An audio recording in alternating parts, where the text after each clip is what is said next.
नमस्कार. मी प्राध्यापिका मेधा दाते. चातुर्मास्य सेवेतील आज आपला 46वा दिवस. श्री गणेशाय नमः. श्री सरस्वते नमः. ओम नमो भगवते वासुदेवाय. ओम नमः शिवाय. शिवस्तुती. भाललोचन भाललोचन भाललोचन धावरे, भाललोचन भाललोचन भाललोचन पावरे. वेद ही मौनावले नच पावले मुनिजा प्रती, भाविका परिभेटतो हृदयात हा गिरिजापती. आपुले म्हणतात ये लवना उणे गुरते तदा, श्री शिवा भजतो अशा मज बाधते नच आपदा. भाललोचन भाललोचन भाललोचन धावरे, भाललोचन भाललोचन भाललोचन पावरे. संतवंदन. श्रीमच्छंकर देशिकेंद्र भगवान ज्ञानेश योगेश्वर, सन्मार्गी जनलावण्या क्षितितला आले तुको बापर. साई दास गणू समर्थ गुरुया संत व्रजा भीतरी, ठाके हो प्रभु हो प्रसन्न मजत्या सर्वांसवे श्रीहरी. गोपाल कृष्ण भगवान की जय.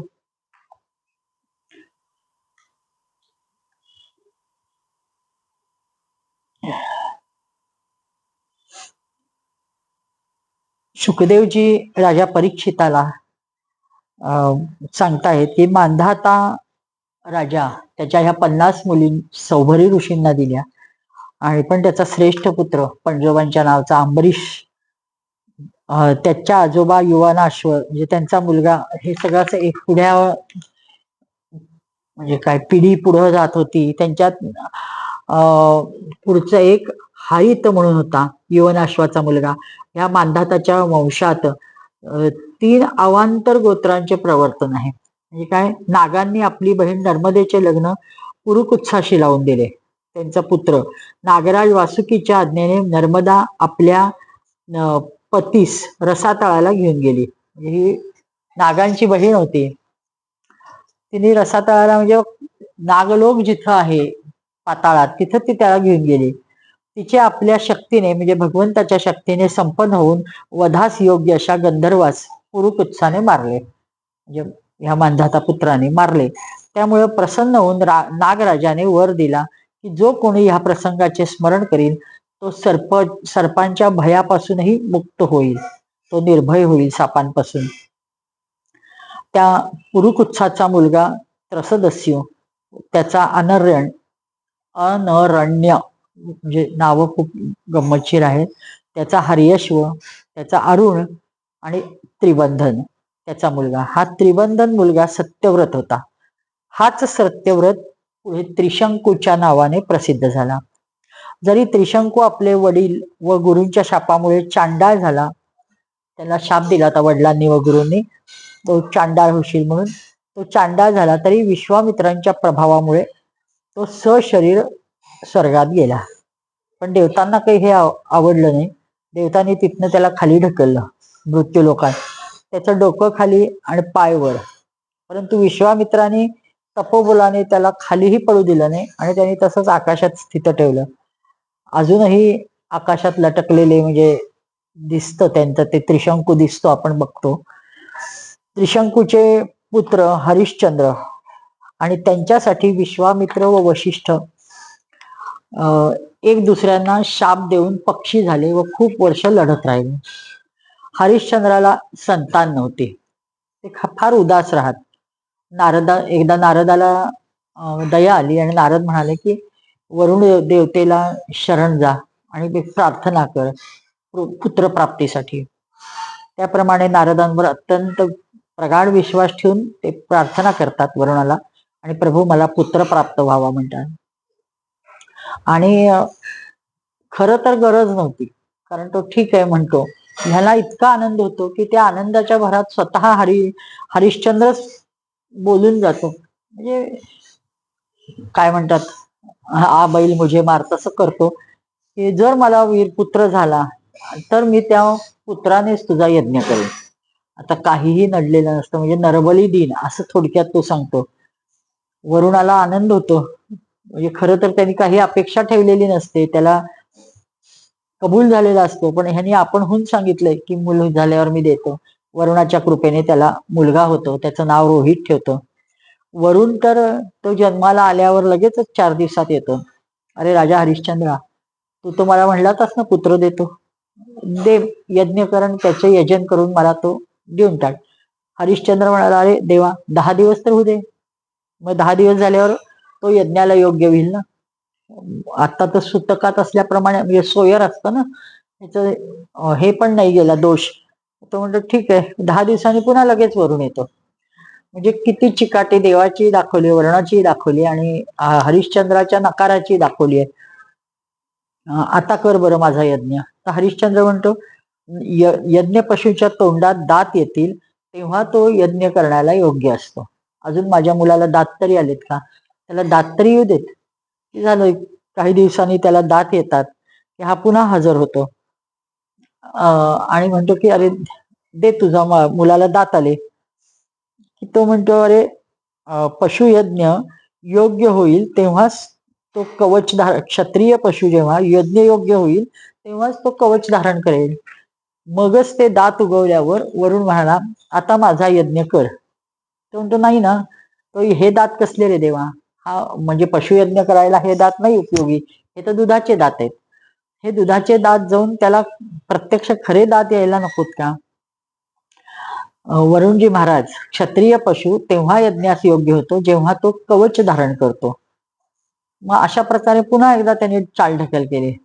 थोडक्यात काय झालेलं असतं, हा इतका पुत्र प्रेमाने आंधळा झालेला असतो की आपण ज्याच्यासाठी अपेक्षा केली ती तो आता पुत्र आलाय, त्याला तो आनंद व्हायसारखी सारखी टेन्शनच असतं की कधी हा येतोय आपल्याला मागणी घालतोय आणि घेऊन जायचं म्हणतोय. सतत पुढे ढकलणं चालू असतं आणि ह्याला हे करणं चालू असतं आणि चाल ढकल करते हे लक्षात येत असतं वरुणाच्याही. पुत्रप्रेमाने हा आंधळा झालाय आणि हा चालढकल करतोय. म्हणजे मग तो त्याचे हृदय त्याच्यात जखडले आहे. जो जो समय सांगत त्या वेळेला वरुण देव न चुकता हजर होत असे. इति पुत्रानुरागेण स्नेहयंत्रित चेतसा कालम वंचयताम तन्मुक्तो देवस्तमैक्षत.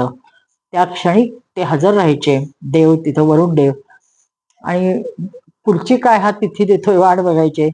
जेव्हा रोहितला या गोष्टीचा, त्या मुलाला समजायला लागतं, त्याला ज्यावेळेस या गोष्टीचा पत्ता लागतो की आपल्या वडिलांनी आपलेच बलिदान देते असे कबूल केले, तो प्राण रक्षणासाठी धनुष्य बाण घेऊन हाताबाहेर जंगलात जातो. काही दिवसांनी त्याला माहित होते की वरुण देवतेने रुष्ट होऊन वडिलांवर आक्रमण केले, त्यामुळे ते महोदर रोगाने पीडित झाले आणि तेव्हा रोहित नगराकडे जातो, पण इंद्र त्याला अडवतो.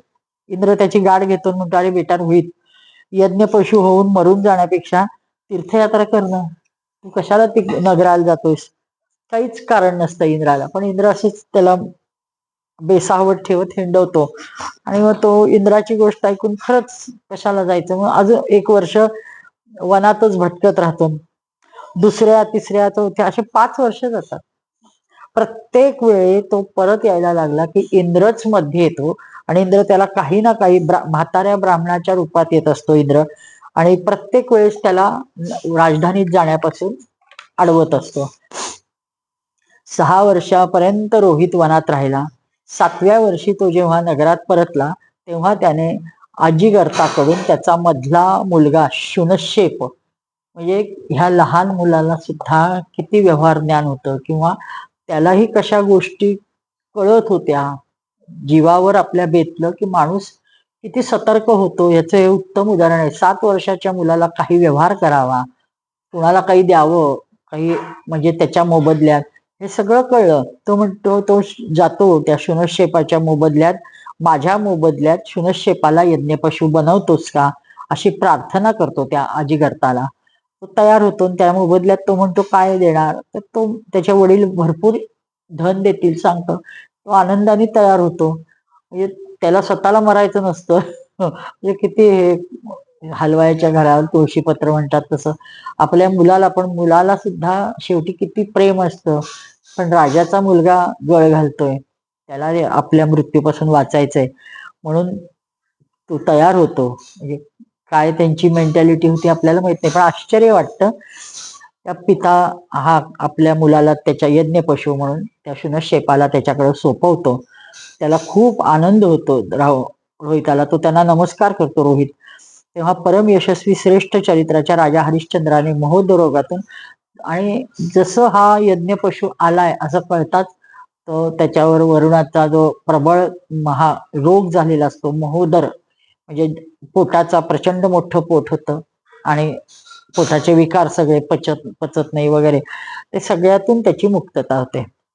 आणि मग तो पुरुषमेध म्हणजे प्रत्यक्ष एका नराची आहुती देऊन यज्ञ करणं हे सगळं हा यज्ञ देवतांना मान्य नाही, वेदांना मान्य नाही. कोणत्याच म्हणजे पशुची सुद्धा हानी वेदांनी म्हणजे तसे यज्ञ करू नयेत असं स्वच्छ सांगितलेलं आहे. पण मध्यंतरीच्या काळात जे काही ह्या ब्राह्मण लोकांनी घुसडलंय हे चुकीचं 100% आहे. कारण शेष राहिलेलं आपल्याला खायचंय अशा भावनेने त्यांच्या पुन्हा आपल्याला हाच प्रश्न पडतो की कोणत्या उद्देशाने त्यांनी हे केलंय आपल्याला माहिती नाही. पण हे घुसडलेलं आहे हे नक्की. कारण यज्ञ वेदांनी हे अमान्य केलेलं आहे. वेद हे सदैव कोणत्याही माणसाशिवाय पशुशिवाय यज्ञ त्यांनाच प्रेफरन्स दिलेले आहेत. कुठेही असा उल्लेख प्रत्यक्ष वेदात नाही. अगदी यज्ञाचा म्हणजे यजुर्वेद आहे त्याच्यात सुद्धा पशुबळीचा उल्लेख नाही. मग इथं मात्र त्यांनी पुरुषमेध यज्ञाद्वारे वरुणादी देवतांचे यजन केले. त्या यज्ञात विश्वामित्र होते. परम संयमी जमदग्नींनी अध्वर्यूचे काम केले होते. वशिष्ठ ब्रह्मा झाले. म्हणजे हे अतिशय छान यज्ञ पार पडला. इंद्राने प्रसन्न होऊन हरिश्चंद्राला एक सोन्याचा रथ दिला. परीक्षित पुढे चालून मी शुनशेपाचे महात्म्य वर्णन म्हणजे आत्ता नाही हे शुक महामुनी सांगताय की राजा मी शुनशेपाचं महात्म्य आत्ता वर्णन करत नाहीये कारण ही कथा फक्त हरिश्चंद्राची चालू आहे म्हणून. हरिश्चंद्राला आपल्या पत्नीसह सत्यात दृढतापूर्वक स्थित पाहून विश्वामित्रजी प्रसन्न झाले. त्यांनी त्यांना त्या ज्ञानाचा उपदेश केला ज्याचा कधीही नाश होत नाही. त्यानुसार राजा हरिश्चंद्राने मनाला पृथ्वीला पाण्यात म्हणजे एक एक आपलं अवयव शांत केले म्हणजे तो स्थिर झाला. ज्ञान आपल्या अंतरंगात त्यांनी भिनवून घेतलं. वायूला आकाशात, तेजाला वायूत, वायूला आकाशात असं स्थित करून आकाशाला अहंकारात लीन केलं. मग अहंकाराला महत्त्वात लीन करून त्यात ज्ञानकलेचे ध्यान केले आणि त्याने अज्ञान भस्म केले. त्यानंतर निर्वाण सुख अनुभवत त्या ज्ञानकलेचा पण त्याने त्याग केला आणि समस्त बंधनातून मुक्त होऊन ते आपल्या स्वरूपात स्थित झाले. जे कशाही प्रकारे सांगितले जात नाही त्या संबंधी कोणत्याही प्रकारचा अनुमान करता येत नसते हे त्यांनी निश्चित केलं की आपण अत्यंत पुत्रप्रेमाने मरण पुढे ढकललं पण त्याचा उपयोग असा झाला की आपला पुत्र जिवंत राहिला. एवढं एकच यातनं घडलं आणि वरुणाने आपल्यावर ही कृपाच केली की त्याला फक्त नर हवा होता. तो माझाच मुलगा हवा होता असं कुठं होतं. आणि मी काही चालढकल केली. माझ्या मुलाला जे सुचलं पुढं 7-8 वर्षांनी ते मला का नाही सुचू म्हणजे त्याला स्वतःचे थोडेसे हे वाटलं होतं वैषम्य वाटलं होतं. पण तो म्हणतो हे सर्व असं माझं अजब आयुष्य गेलं आता मी ह्या सगळ्यातनं मुक्त झालोय. तो मुलगा राज्य करेल म्हणजे त्याचं तो राज्य करेल प्रजा त्याला सांभाळेल म्हणजे त्यांचं व्यवस्थित सगळ्यांचं उदय आणि मी आता परब्रह्मात लीन व्हायला मोकळा असा पुन्हा एकदा तो सगळा आपल्या जीवनाचा आढावा घेतो आणि परमात्म्यात मन स्थिर करून देह सोडतो. सुखदेवजी सांगतायत की हा रोहित राजपुत्र राजा होतो. त्याचा मुलगा हरित नावाचा असतो. त्याचा मुलगा चंप तो चंपापुरी वसवतो. त्याचा मुलगा विजय, त्याचा भरूकाचा मुलगा बाहू. हा शत्रूंनी बाहुकाकडनं राज्य हुसकावून घेतलं. पण हा भाऊक मग काय केलं ह्या भाऊकाने की वनात गेला बायको सगट. वनात गेल्यावर म्हातारपणामुळे तो भाऊक मेला. त्याची पण त्यावेळेस त्याची पत्नी गर्भवती होती आणि तिने पण त्याकडे लक्ष दिलं नाही की पती गेला म्हणजे सती जायचं असं तिच्या डोक्यात. तिने बराबर आपल्या पतीचं सगळ्या त्या रचना केली, हे मांडलं, दहन सगळे लाकडं वगैरे रचली आणि पतीचा हे देह ठेवला आणि ते परिक्रमा करून ते पेटवलं. आणि आता ती जाणार तेवढ्यात ते त्यांच्या कुलगुरू असतात महर्षी और्व, ते तिथं त्यांना माहित होतं, ते तिथे येतात आणि तिला म्हणतात तुला बंदी आहे सती जायला. ती म्हणते असं कसं, पती बरोबर सहगमन करणं माझा धर्म आहे. तर म्हणतो नाही, पण तुला तुझ्या गर्भ तू धारण केलास पतीचा, तर अशा वेळी त्या स्त्रीला हे म्हणजे बंदी असते, नाही करता येत. मग ती गोष्ट तिला कळते की अरे हे यांना कळलंय. मग ती परत येते राजधानी आणि मग फक्त त्यावेळेस एक गोष्ट अशी होती की हा राजा म्हणजे त्याला राज्यातून हे हुसकावून दिलेलं असतं, हा वनात राहत असतो. पण ते परत आल्यावर त्याच्या मुलाला म्हणजे मुलगा अजून व्हायचा असतो. पण ह्या बाकीच्या ज्या सवती असतात, ज्या राण्या असतात, त्या सगळ्यांना खूप हिचा राग येतो. कारण आपण सगळ्यांनी फक्त राजाबरोबर लग्न अपत्य प्राप्तीसाठी केलंय, त्याला मूल होत नव्हतं आणि आता हिला एक मूल होणार आहे, हिचा मान वाढेल असा सवती मत्सर प्रचंड त्यांच्या भिंतो आणि मग त्या तिला सगळ्या मिळून एक होतात आणि तिला जेवायचा आग्रह करतात आणि भोजनातून विष देतात. विषाला गरम म्हणलंय म्हणून साप गरळ उगतात असं म्हणजे म्हणी पडल्यात किंवा बोलत असतो आपण. ते गर म्हणजे विष आणि असं विष तिला घातलं गेलं. परंतु आतला गर्भ होता हा ईश्वर कृपेचा पूर्ण परिपूर्ण, त्याच्यावर ईश्वर कृपा असल्यामुळं त्या विषाचा काहीही परिणाम झाला नाही. उलट ते विष पचवून ते बालक जन्माला आले आणि विषासह जन्माला आले म्हणून त्याचं नाव सगर, विषासह असं पडलं. हा सगर राजा परमयशस्वी होता, चक्रवर्ती सम्राट झाला. त्याच्या मुलांनी पृथ्वी खोदून समुद्र बनवला. सगराने आपले गुरु अरवांची आज्ञा मानून जालजंग, यवन, शक, हाय हाय, बर्बर ह्या सगळ्या जातीच्या लोकांचा वध केला नाही, पण त्यांना एक वेगळी ओळख दिली. कुणाला फक्त दाढी मिशात वाढवायला लावलं, काहींचे फक्त मुंडन केले, काहींचे केस मोकळे सोडले आणि कायम तुम्ही असंच राहायला सांगितलं. काहींचे अर्धे मुंडन केले. काही लोकांचे सगराने फक्त वस्त्र नेसायची नाही, ती लपेटायची असं त्यांना सांगितलं. आणि त्यानंतर सगराने और्व ऋषींच्या उपदेशानुसार अश्वमेध यज्ञ केले आणि हे सर्वजण त्याच्या अंकित राहिले, कारण त्यांनी जिंकलेलं होतं. त्यांना बोलायला शब्दच नव्हते. जशा या सगळ्या जाती सगराच्या अंकित राहिल्या. आणि तेव्हापासून यवन हे म्हणजे आपण बघतो की खूप पूर्वीपासून यवनांचे उल्लेख आहेत आणि त्यांनी किती प्रत्येक वेळेस काय काय म्हणजे त्रास दिलेत लोकांना याचेही उल्लेख आहेत.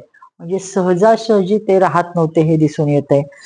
राजा सगराने और्व ऋषींच्या उपदेशानुसार अश्वमेध यज्ञ, संपूर्ण वेद तसे देवतामय आत्मस्वरूप सर्व शक्तिमान भगवंताची त्याद्वारे आराधना केली आणि यज्ञात जो घोडा सोडला होता तो इंद्राने चोरला.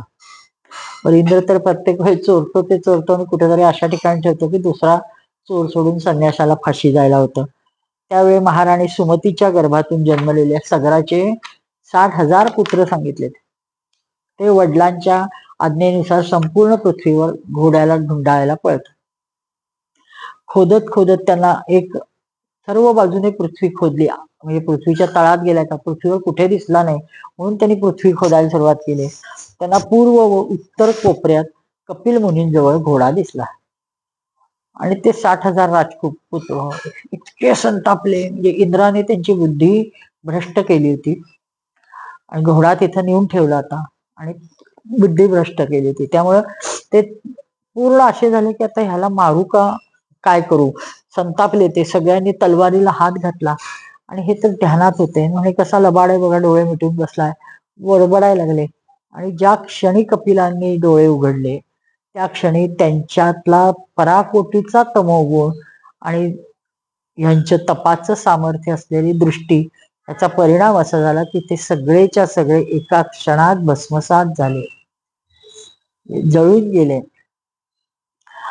म्हणजे जे म्हणालेले असतात की अरे हा पापी आहे, ह्याने यज्ञाचा घोडा चोरलाय, पहा डोळे मिटून कसा बसलाय, किती पाखंडी आहे, याला मारून टाका मारून टाका, अशी खूप कोलाहल केलेला असतो. ते सगळेच्या सगळे एका क्षणात मृत्युमुखी पडतात.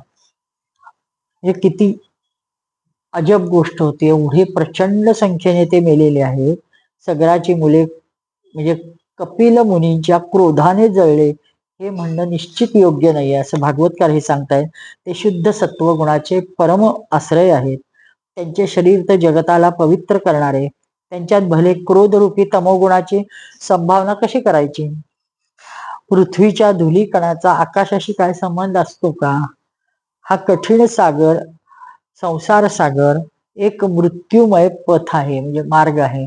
तो पार करणे फार कठीण आहे.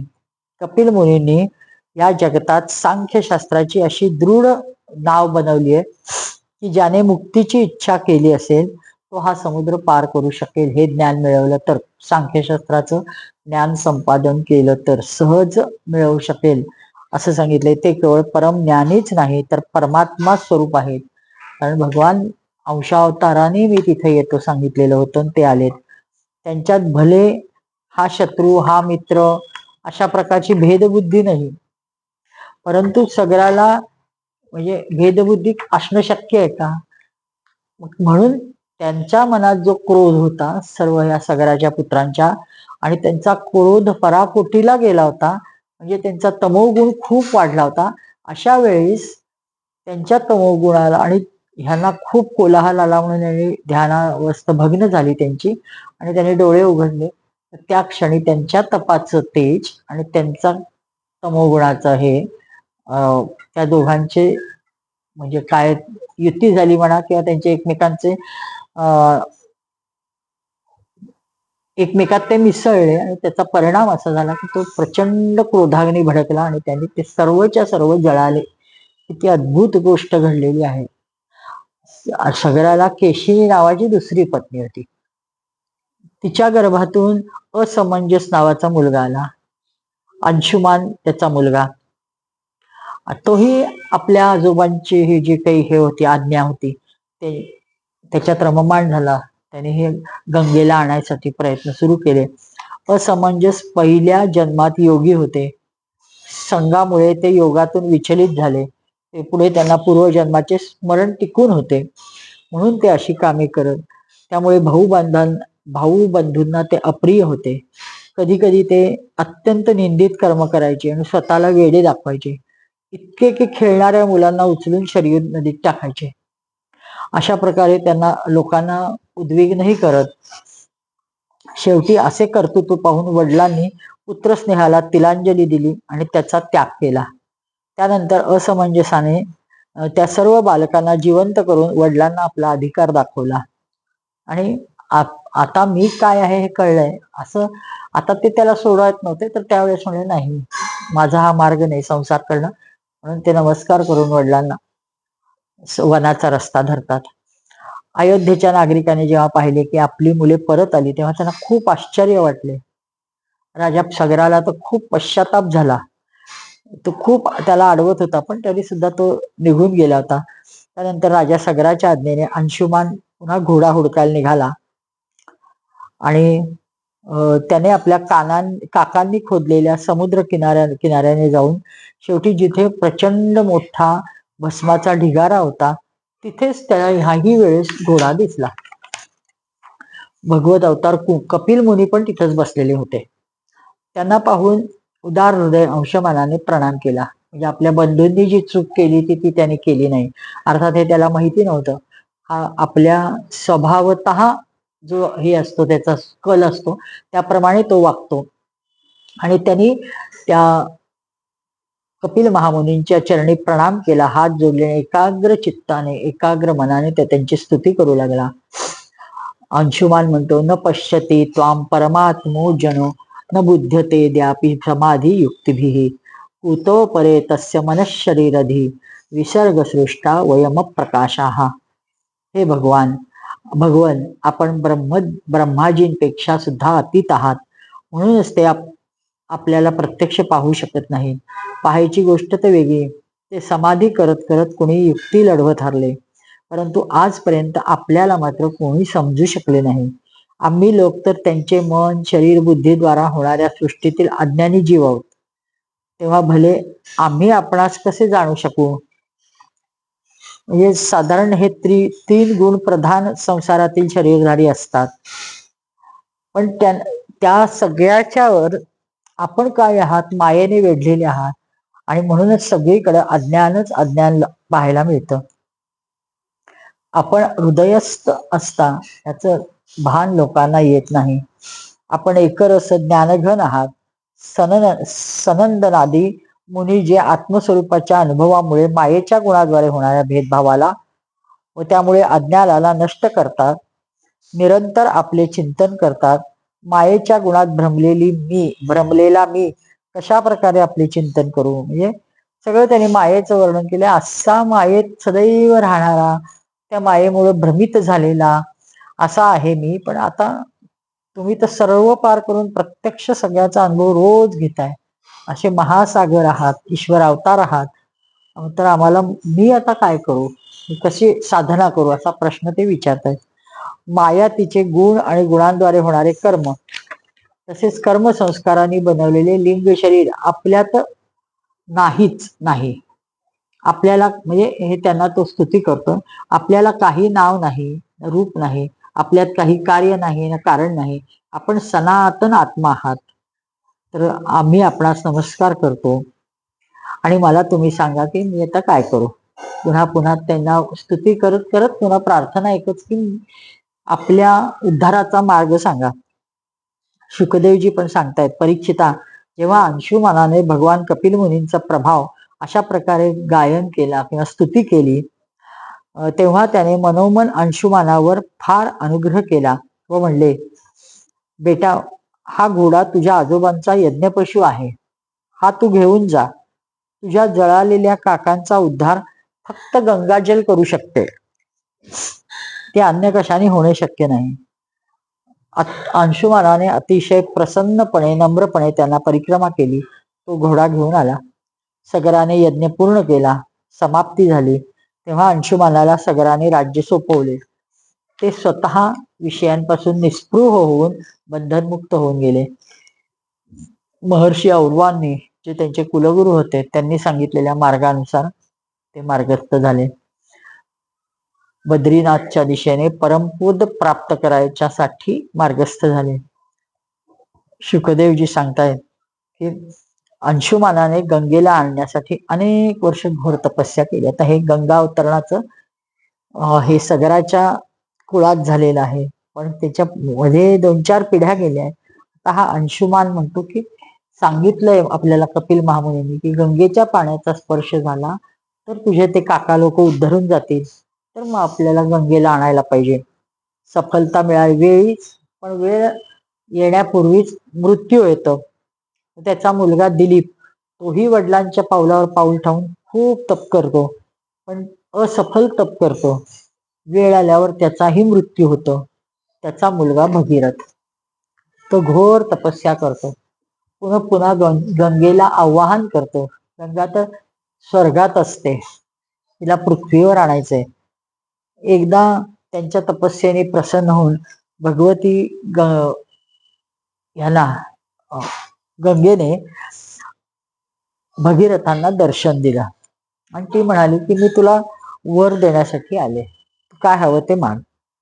पण भगीरथ अतिशय नम्रपणे म्हणाला की आपण मृत्यूलोकीत चला, इथे या तुम्ही मृत्यूलोकात, मला नुसतं दर्शन देऊन काय उपयोग? माझी इच्छा तर हीच आहे, तुम्ही काही हवंय ते मागा म्हणलात ना, मग तुम्ही पृथ्वीवर या. गंगाजी म्हणाले, अरे ज्यावेळी मी स्वर्गातून पृथ्वीवर पडेल त्यावेळी माझा आवेग इतका प्रचंड आहे, वेग हा, की तो धारण करणारा कोणीच नाहीये. तो जो धारण करेल तो रसातळाला जाईल आणि मग फिरून मी रसातळातून बाहेर कशी येणार? त्याला पुन्हा तुला पृथ्वी फोडावी लागेल. आणि मग ह्या कारणासाठी मी पृथ्वीवर जाणार नाही. आणि दुसरं माझं महत्वाचं कारण म्हणजे लोक माझ्यात खूप पाप करून येऊन माझं पाप धुतील. मग मला स्वतःचा विचार करायला नको का? मी किती महापापी होईल, त्यासाठी मी काय करू? भगीरथ म्हणाले, हे माते, ज्यांनी लोक परलोक धन संपत्ती स्त्री पुत्र ह्या इच्छेचा संन्यास केलाय, जो संसारातून निवृत्त होऊन आपल्या आत्म्यात स्थिर झालाय, जो ब्रह्मनिष्ठ आहे, लोकांना पवित्र करणारे परोपकारी सज्जन आहेत, अशा ते आपल्या अंगस्पर्शाने तुझे पाप नष्ट करतील. म्हणजे जे संत येतील, महंत येतील, महात्मे येतील, महाराज लोक येतील, ते नुसते तुझ्या पाण्याला स्पर्श करताच पुन्हा तुला दिव्य जीवन प्राप्त होईल आणि तुझं पाप जे असेल ते सगळं नष्ट होईल. म्हणजे जेवढे पापी लोक स्नान करतील तेवढेच पुण्यवान लोकही स्नान करतील, कारण त्यांच्या हृदयात अघरूप अघासुराला मारणारे भगवान सदैव निवास करून असतात. समस्त प्राण्यांचे आत्मा रुद्रदेव तुझा वेग धारण करू शकतील. ज्याप्रमाणे साडीत सुताचे धागे विणलेले असतात, त्याप्रमाणे या विश्वामध्ये रुद्र सर्वत्र ओतप्रोत भरलेले आहेत. मी रुद्राचीच प्रार्थना करायचं ठरवतो. परीक्षित सांगताय, राजा परीक्षिता, शुकदेव सांगतायत, राजा परीक्षिता, भगीरथाने असे बोलले आणि तपस्येद्वारे शंकराला प्रसन्न करून घेतलं. आशुतोष म्हणजे पटकन संतोषणारे असे असल्यामुळे शिवजी संतोषले, प्रसन्न झाले, अति कमी वेळात प्रसन्न झाले. भगवान शंकर तर संपूर्ण विश्वाचे हितैषी होते. राजा बोलले, त्यांनी तथास्तु म्हणलं. राजाने जे काही म्हणालं त्याच्यावर जास्त विचार न करता तथास्तु म्हणाल. मग शिवजींनी सावधपणे गंगाजींना आपल्या मस्तकी धारण केली, कारण गंगा आणायची आहे आणि ते त्यांच्या मदतीशिवाय किंवा त्यांच्या मध्यस्थीशिवाय शक्य नाही. हे सगळं ते बोलतात, त्याचा प्रभाव पडतो. ते स्वतःच शंकर वर देतात आणि मग त्याच्यातनं गंगा शंकरांच्या जटेवर पहिल्यांदा पडते, तिथं तिचा वेग संपतो आणि मग खाली जाती वाहत. भगीरथ त्रिभुवन पावन गंगाजींना तिथे घेऊन आले, जिथे त्यांच्या पितरांच्या शरीराच्या राखेचा ढीग होता. त्या वायुसमान गती असणाऱ्या रथावर आरूढ होऊन ते पुढे पुढे चालले होते. त्यांच्या मागे मार्गात येणाऱ्या देशांना पवित्र करत गंगा धावत होती. अशा प्रकारे गंगा सागर संगमावर पोचल्यावर सागराच्या जळालेल्या मुलांना पाण्यात बुडवले. म्हणजे त्यांच्या ज्या अस्थी असतात त्या अस्थी तिथं पाण्यात बुडवतात, त्यांना मोक्ष मिळतो. जरी सगरपुत्रांनी ब्राह्मणांचा तिरस्कार केल्यामुळे हे भस्म झाले होते, तरी त्यांच्या उद्धाराचा काहीही उपाय नव्हता. तरी पण शरीराच्या राखेला गंगाजलाचा स्पर्श होताच ते स्वर्गात गेले. दिव्य ज्योतीहून स्वर्गात जाताना दिसल्या. जेव्हा सगरपुत्रांना अशा प्रकारे भस्मातून स्वर्ग प्राप्ती झाली, तेव्हा लोकांना कळलं की गंगा केवढी पवित्र आहे. तिच्या पाण्याच्या स्पर्शाने कैक वर्षापूर्वी मेलेले हे सगर राजाचे पुत्र त्यांना गती मिळाली. तिच्या महिम्याचे करावे तेवढं थोडं, इतकं वर्णन सगळे करायला लागतात की गंगा किती पवित्र आहे, गंगा कशी अद्भुत नदी आहे, गंगेमुळे केवढी पाप धुतली जातात आणि ती शेवटी भगवंताच्या चरणकमलातून निघालेली आहे. ते असं नाही झालं तरच विशेष. ज्यांचे केवळ श्रद्धेने चिंतन करून मोठमोठे मुनी निर्मळ होतात, 3 गुणांच्या कठीण बंधनास काटून तुरंत भगवत स्वरूप होता येते. मग गंगाजी संसार बंधन छाटते. यात विशेष ते काय, भगीरथाचा त्याचा मुलगा होता श्रुत. त्याचा नाभ हा पूर्वीचा नाभ नाही बरं, हा दुसरा नाभ. या नाभाचा मुलगा सिंधुद्वीप, त्या सिंधुद्वीपाचा आयतायू, त्याचा ऋतुपर्ण. हा ऋतुपर्ण ह्याला हास्य टाकायची विद्या यायची. मग त्याचा मित्र होता नील, तो त्या नीलाला फासे टाकायची विद्या शिकवतो आणि मग तो म्हणतो की मी तुला मला येणारी विद्या शिकवतो, तो अश्वविद्या शिकवतो. असं परस्पर विनिमय लहान वयातच तो करतो. आणि मग परीक्षित सूत्रकामाच्या मुलाचे नाव होते सुदास.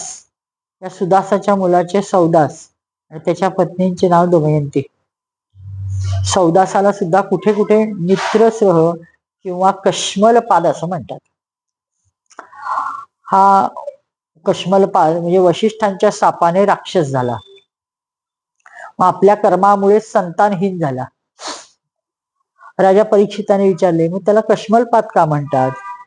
किंवा सौदासाने गुरु वशिष्ठजींना शापवाणी विचारली नाही तिनं, मग काय म्हणजे एकूण कथाच काय? आम्हाला खूप उत्सुकता आहे. मग परीक्षित सुखदेवजी सांगतात, परीक्षिता, एकदा राजा सौदास शिकार खेळायला, त्याला शिकारीचा नाद होता, तो शिकारीला जातो आणि शिकार खेळत असताना तिथे कोण्या राक्षसालाच ठार मारतो. पण त्याच्याबरोबर त्याचा भाऊ असतो, त्याला तो सोडतो आणि तो म्हणतो, अरे मलाही मार. हा मारत नाही.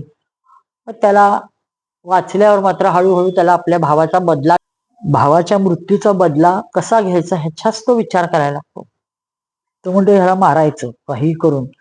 आणि तो खूप डोकं खाल्ल्यावर त्याच्या लक्षात येतं की आपण आचारी व्हावं, आणि तो आचारी बनून त्याच्या राजवाड्यात फिरतो. आणि एकदा श्राद्ध पक्षाचं काम असतं. गुरु वशिष्ठ राजाकडे भोजनासाठी आलेले असतात आणि तेव्हा त्याचे श्राद्धाचं काम नाही, तसेच भोजनासाठी बोलवलेलं असतं, आमंत्रित केलेलं असतं आणि हा नरमांस शिजवून घालतो. सर्व समर्थ वशिष्ठजींना वाढायला आणलेली गोष्ट अभक्ष्य आहे हे त्यांच्या लक्षात येतं. ते प्रचंड संतापतात आणि ते राजाला शाप देतात, जा, ह्या अशा कृत्यामुळे तू हे माणसाला खाणं हे राक्षसाचं काम आहे आणि तू मला माणूस खायला घालतो, मग तू स्वतः राक्षस आहे म्हणून हे काम केलं. त्याला शाप देतात, तू राक्षस होतील. आता हा इतका संतापतो आणि तो हातात पाणी घेतो आणि तो म्हणतो, मी पण तुम्हाला शाप देतो, म्हणून तो शाप द्यायला तयार होतो. तेवढ्यात त्याची पत्नी मंद येते, ती पुढे येते आणि ती म्हणते, अहो काय करताय, त्यांना तुम्ही नका शाप देऊ. मग त्यांनी विचार केला, आता हे पाणी कुठं टाकू, कारण हे शापासाठी हातात गेलेलं पाणी आहे आणि ह्याच्यात म्हणजे ताकद आहे, बाकी दिशा काय, आकाश काय, पृथ्वी काय, सगळ्याच्या सर्वात जीव आहे, मी हे कुठेही टाकू शकत नाही, आता काय करायचं, खूप प्रश्न पडतो. आणि मग ती राणी सांगते की तुमच्या पायावरच सोडा, आणि मग तो पायावर ते पाणी सोडतो. म्हणून त्याचे नाव मित्रसह असं पडलं. आणि दुसरं, त्याने पाण्याने त्याचे पाय पूर्ण काळे ठिक्कर पडतात आणि काळे ठिक्कर पाय पडल्यामुळे कश्मलपाद असं त्याचं नाव पडलं. ते आता तर तो राक्षस होतो. राक्षस झाल्यावर त्याला काहीही भान राहत नाही. स्मरण तर असतच, कारण आत्ताच तो म्हणजे मोठा अत्यंत सरळ माणूस असतो, काहीही त्याची चूक नसताना फक्त त्याला हे राक्षस व्हावं लागतं. आणि मग वशिष्ठ ऋषींना जेव्हा खरा प्रकार कळतो तेव्हा ते म्हणतात की अरे तुझी चूक नाही आहे, या आचार्याची चूक आहे, मी तुला शाप दिलाय, पण आता 12 वर्ष तू राक्षस राहशील, 12 वर्षांनी पुन्हा तू माणूस होशील. आणि मग तो असा राक्षस असताना रानोमाळ भटकायचा. एकदा घनघोर वनामध्ये एक दाम्पत्य आपल्या सहजीवनात मग्न असतं. ते एकमेकांच्या आनंदात, ते ह्याला फक्त भूक लागलेली असते म्हणून तो त्या दोघांना एकांतात असताना सुद्धा त्या माणसाला, नराला पकडतो आणि तोंडात घालायला लागतो. तो हातात असतो त्याच्या, आणि त्याची पत्नी इतकी तीव्र म्हणजे हाका मारते, ती त्याला खूप परोपरीने विनवते आणि ती म्हणते की अरे माझा पती अत्यंत सरळ आणि साधा असा ब्राह्मण आहे, आणि कुणाला कधीही त्रास दिलेला नाहीये. हे राजन, आपण नक्कीच राक्षस नाही आहेत मुळातले, आपण महाराणी दमयंतीचे पती आहात, इक्ष्वाकू श्रेष्ठ वीर महारथी आहात, आणि आपण आता इक्ष्वाकू वंशातले, आणि आपण असा अधर्म करून चालणार नाही. मला इतकी संतानाची अपेक्षा होती, त्यामुळे मी पतीसह म्हणजे पतीसह आमचा एकांत चालू होता आणि त्यात तुम्ही मध्ये हा खंड पाडला. म्हणजे ब्राह्मणाची वासनाही माझ्या पतीची शमली नाहीये आणि हे तुमचं कृत्य खूप निंदनीय आहे.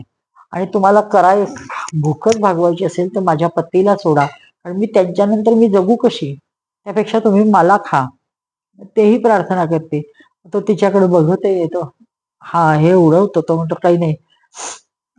ती परोपरीने सांगते, अहो माझे पती विद्वान ब्राह्मण आहेत, त्यांची खूप तपस्या झाली आहे, ते काम व मोक्ष चारी पुरुषार्थाची प्राप्ती त्यांना होणं गरजेचं आहे, ते त्याप्रमाणे प्रयत्नरत आहेत. पुरुषोत्तम परब्रह्माचे ते भक्त आहेत, ते आपल्या आत्म्यामध्ये परब्रह्माची आराधना करतायत. तुम्ही त्यांच्या मागे असा त्रास देऊ नका आणि त्यांना जीवानिशी मारू नका. मी प्रार्थना करते. म्हणून ती पुन्हा पुन्हा प्रार्थना करते, राजन, आपण शक्तिशाली आहात. आपण धर्माचे मर्म जाणता. वडिलांकडून मुलाचा मृत्यू उचित नाही. म्हणजे आपल्यासारख्या श्रेष्ठांच्या त्यातनं तुम्ही राज्य करते, म्हणजे आम्हाला पित्या समान असतात. तुमच्या हातून ह्या श्रेष्ठ ब्राह्मणाचा वध हे खरोखर लांछनास्पद आहे कृत्य तुम्हाला. तर तुम्ही भानावर या आणि माझ्या नवऱ्याला सोडा, अशी ती खूप दयनीय होऊन प्रार्थना करते. आणि तसं जर केलं तर साधू समाजात तुमचा मान खूप वाढेल.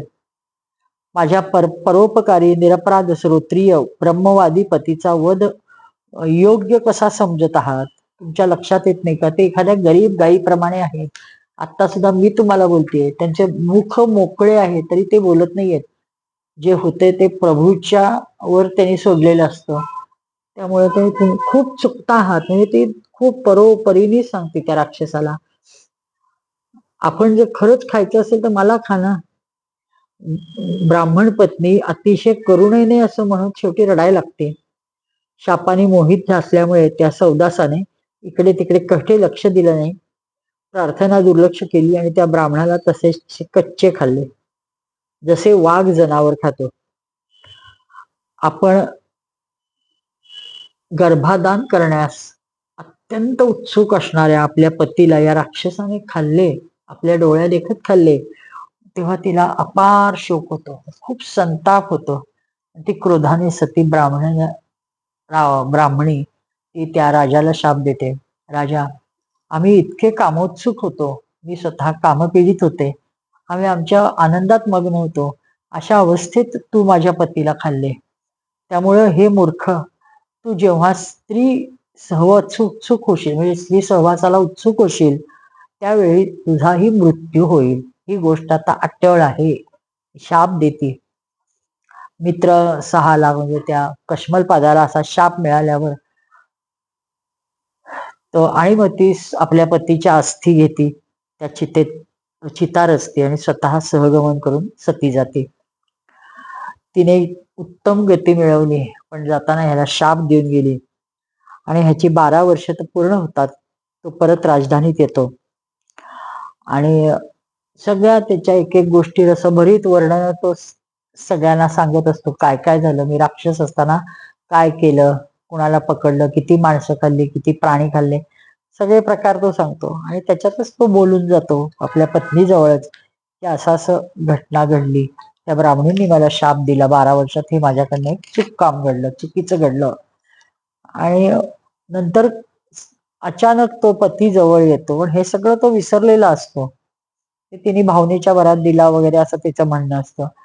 मग त्यानंतर त्याने मी सुखाचा परित्याग केला, अशा प्रकारे आपल्या कर्मफलासह संतानहीन झाले. आता म्हणजे पत्नी त्यांचा अवहेर करून खूप धिक्कार करते, नका जवळ येऊ म्हणते, तुमचा मृत्यू आहे. अशा मृत्यूला टाळायचं असेल तर आपल्याला हे नाही केलं पाहिजे. पण तो म्हणतो, मला तर म्हणजे पुत्रप्राप्ती हवी आहे, पुत्र हवा आहे, आता काय करायचं?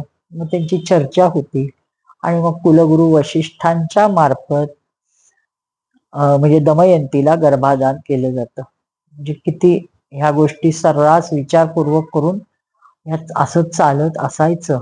फार म्हणजे अजब गोष्टी आहेत. म्हणजे आजच्या काळात त्या बाईला म्हणजे किती वाईट ठरवतील. पण हे सर्व समावेश म्हणजे सर्वांच्या संमतीने हे घडलेलं आहे. मदयंतीने 7 वर्षपर्यंत गर्भधारण केला. तिला खूप अपमानित वाटलेलं असतं. जरी ते कुलगुरू असतील तरी आपल्या पतीशिवाय कुणाचा तरी गर्भ आपण धारण केलाय आणि फक्त पुत्रप्राप्तीच्या अभिलाषेने, म्हणून ती गर्भधारण केलेला बाहेर मुलाला जन्मच देत नाही, ती पोटातच मुलाला ठेवते. आणि ते इतके वर्ष, 5 वर्ष झाली, 6 वर्ष झाली, 7 वर्ष होतात. मग वशिष्ठांना खूप हे वाटतं, की म्हणतात अगं हे काय चाललंय, म्हणून एक दगड, मोठाच्या मोठा दगड घेतात आणि ते तिचं पोट फाडतात. आणि त्यातून जो मुलगा जन्माला आला आहे तो दगडाने पोट फाडून मुलगा जन्माला आला, म्हणून त्याचं नाव अश्मक असं ठेवलं जातं. या अश्मकाचं नाव मूलक असंही आहे. त्याला कारण असं आहे की परशुरामांनी पृथ्वी निक्षत्रिय केली, त्यावेळी ह्या अश्मकाला स्त्रियांनी लपवून ठेवलं, म्हणून त्याचे नारी कवच हेही नाव आहे. आणि पुढं पृथ्वी पुन्हा निक्षत्रिय म्हणून त्याचे एकदा नारी कवच नाव आहे. पृथ्वी निक्षत्रिय झाल्यावर पुन्हा क्षत्रियांचा प्रवर्तक म्हणून ह्याला पुढं केलं गेलं, म्हणून ह्याचं नाव मूलक. याला 2-2, 3-3 नावाने ओळखलं जातं. एक मूलक म्हणून, एक नारी कवच म्हणून, एक अश्मक म्हणून, असा हा म्हणजे राजा अश्मक.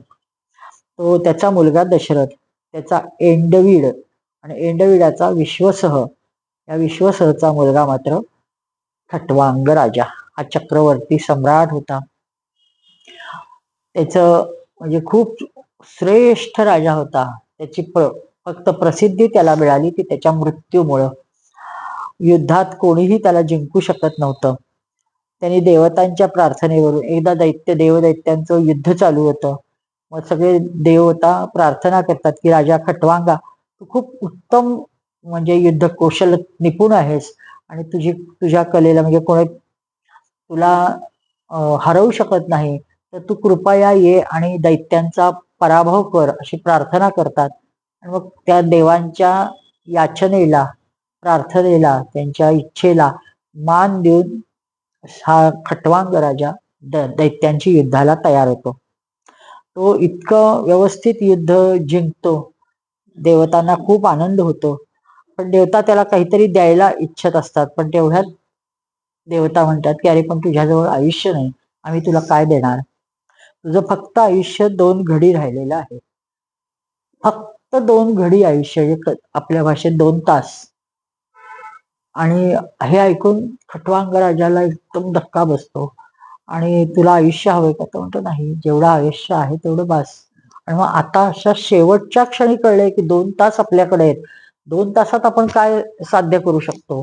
म्हणजे राजा परीक्षिताकडे तर 7 दिवस होते आणि त्याला भरपूर सत्संग मिळाला, उत्तम म्हणजे सर्व कथा ऐकायला मिळाल्या. या खट्वांगाकडे तर काहीच नव्हतं. राजा खट्वांग हा हतबल होतो की आता आपण जायचंय, पण काही इलाज नाही, मरण तर आपल्याला आधी कळले, हे आपण भाग्यवान आहे समजतो. आणि त्याने आपले मन भगवंतात लावतो, राजधानीला परत येतो, मनोमन विचार करतो की माझ्या कुळाचे इष्टदेव आहेत ब्राह्मण, त्यांच्यापेक्षा जास्त प्रेम माझ्या प्राणावरही माझे नाही. पत्नी, पुत्र, राज्य, पृथ्वी पण मला तितके प्रिय नाहीत. माझे मन लहानपणीच मी अधर्माकडे लहानपणापासून कधीही अधर्माकडे जाऊ दिलं नाहीये. पवित्र कीर्ती भगवंताशिवाय कोणत्याही वस्तू मी म्हणजे कायम भगवंताला पाहत आलोय, हे केवळ त्यांनी दिलेल्या ज्ञानामुळे. तिन्ही लोकांचे स्वामी देवतांनी मला तोंडाने येईल तो वर मागायला सांगितले, पण भोगांची लालसा अजिबात नव्हती. कारण समस्त प्राण्यांचे जीवनदाता श्रीहरी समवेत मी मग्न होतो.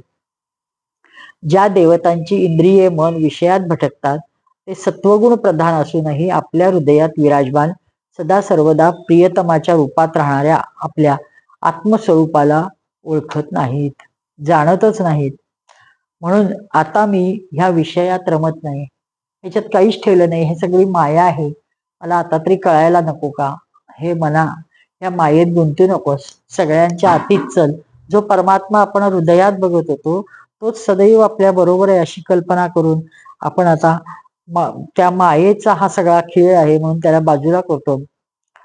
आकाशात खोटा प्रतीत होणाऱ्या गंधर्व नगरीपेक्षा त्याची जास्त सत्ता म्हणजे नाही असं समजून, म्हणजे मायेची अज्ञानाने चित्तावर पुन्हा पुन्हा चढवतो की म्हणजे सांगतो चित्ताला की अरे नाही, ही सगळी माया आहे, ह्याच्यात अर्थ नाहीये, तू जागा हो. आणि वास्तविक संसार रचणाऱ्या भगवंताच्या भावनेत भगवंताने ही त्याच्यापासून दूर करायसाठी रचलेली एक सृष्टी आहे, तिच्यात अडकायचं नाही. आपण त्याच्या आत असणाऱ्या भगवंतालाच बघायचं.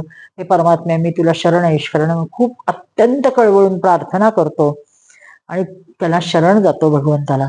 परीक्षिता, भगवंताने राजा खट्वांगाच्या बुद्धीला प्रथम आपल्याकडे खेचून ठेवले होते, आकर्षले होते, म्हणूनच ते अंतसमयी असा निर्णय करू शकले आणि त्यांना मोक्ष मिळाला.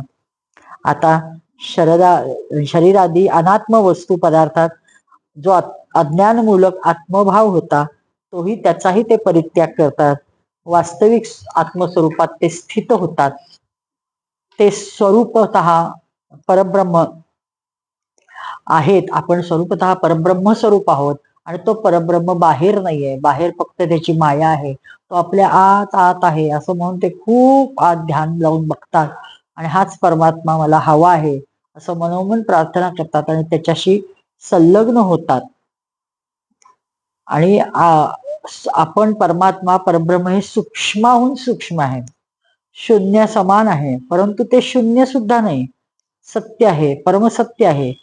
भक्तजन त्या वस्तूलाच भगवान वासुदेव म्हणून संबोधतात. अशा ह्या वासुदेवाचं आपण स्मरण करू आणि हा देह सोडून देऊ म्हणून कलेवरावरचे पूर्ण मनाने ममता काढून टाकतात आणि परब्रह्मात मन लावतात आणि खटवांगाचा अंत होतो. फक्त 2 तासात त्याने अक्षरशः अतिशय सुंदररित्या एकतांता साधली, भगवंताशी एकरूप झाला. ही अद्भुत गोष्टी अशा जास्तीत जास्त भगवंताच्याकडे नेणाऱ्या आपल्याला ह्या 9व्या स्कंदात आहेत. आता पुढे तर राजा श्रीरामांचं वर्णन आहे 9व्या स्कंदात. तर ह्याच्या पुढच्या गोष्टींमध्ये आपण उद्या पाहू. आपला हा 46वा दिवसाचा चातुर्मास्य सेवेचा दिवस संपला. नमस्कार. जय हो जय श्री भागवता, आरती करू तुझ भगवंता.